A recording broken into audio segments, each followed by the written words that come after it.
Please pray with me. May these words that I speak be grounded in my soul, encouraged by the God presence in me. And may these words that you hear be captured by your soul, enlivened by the God presence in you. Amen. I will be heading off with my partner Ramin to France on holiday in just a few weeks. Good bread, especially fresh baked baguette, is one of the things I am most looking forward to as this time draws closer. I really like bread. Well, good bread, that is. And some of you may recall my sharing the French bread experience in worship last fall. Fresh baked bread, I was saying then, is really an all senses experience. First, there is the smell, which intensifies as it bakes. Then there is the sight of that textured golden crust.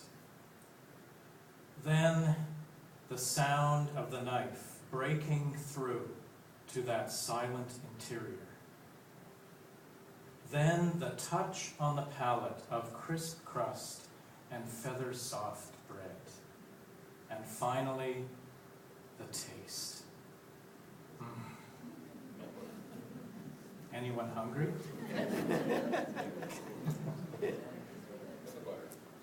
I learned, well, butter doesn't hurt. I learned very quickly in France that if you wanted one of those world-famous delicious baguettes, you had to get to a bakery well before noon. If not, you would have to settle for a grocery store version. Needless to say, we made sure we found our daily baguette as early as possible each day. Everywhere in the mornings, you would see people with their briefcase and their baguette under their arm, or their cell phone and their baguette under their arm, or their laundry and their baguette under their arm. And the excitement when we found and had in our possession our daily bread, unbelievable. Yes, I like bread. I wonder if the writer of John's Gospel also loved bread. It seems hard to imagine John describing Jesus as the bread of life if he didn't actually love bread. It would be like saying Jesus is the anchovy of life. And my apologies to any anchovy lovers out there. No, I am pretty sure that John loved bread. And because it was such a central part of the Mediterranean diet, it made good sense to describe Jesus as that which gives nourishment, comfort, and pleasure, just like bread. And like much of John's Gospel, this passage which we heard read this morning is both cleverly crafted and carefully placed. Jesus, as the bread of life, is preceded in this chapter by two miracle stories. Jesus feeding 5,000 and Jesus walking on the water. I see these miracle stories as pointing towards the bread of life metaphor, and are metaphors in and of themselves. John portrays Jesus as God incarnate by drawing parallels to Moses in these stories. The difference is that Moses, as leader, calls on God to produce the miracles. God rains down manna from heaven, and God parts the sea so that people can cross to safety.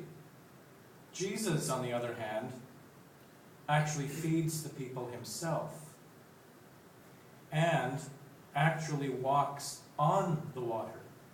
He doesn't need it parted.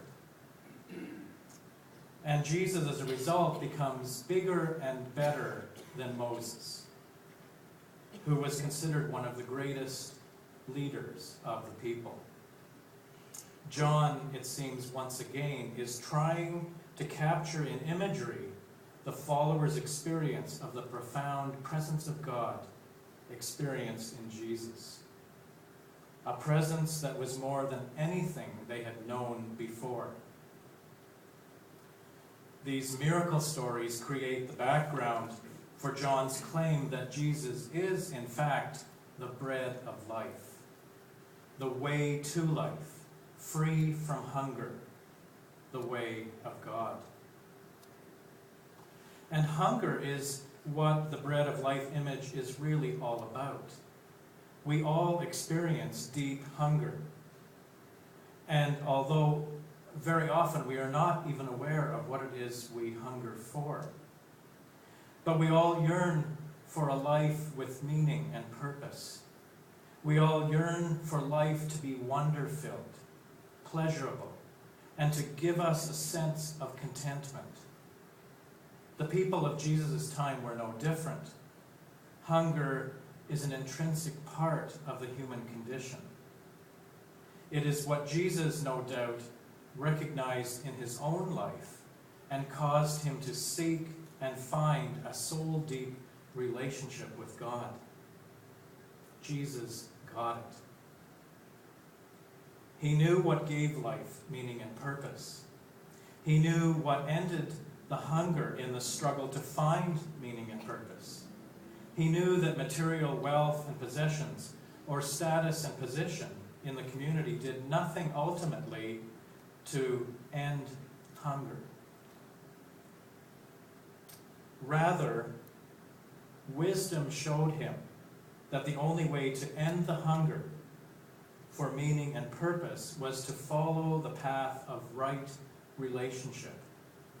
Right relationship with oneself, right relationship with each other, and right relationship with all of creation. This is the bread that quells our hunger and nourishes our soul, the path of God. Jesus becomes the bread of life because he demonstrated in his own life how to live without hunger, how to live wonder-filled with God. Jesus became spiritual food.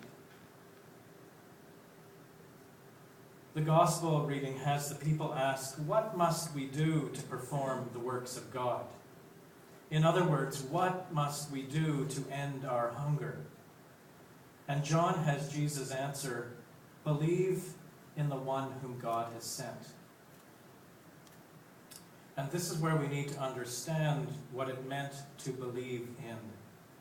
It was not about believing Jesus to be the Son of God or believing Jesus to be the Messiah simply for believing's sake. I offered a few weeks ago the idea of beloving rather than believing. And here is another way of seeing the concept of believing differently. It was for ancient people a believing into. Believing into. Scholar John Pilch describes believing into as equivalent to fidelity and faithfulness, the social glue that binds one person to another. He suggests that believing into, rather than believing in, is not simply an act of the mind, so much as sentiment that springs from the heart. Believing into. It is about sticking with Jesus no matter what. This idea is further underscored by John when he has Jesus say, "Those who come to me will not hunger."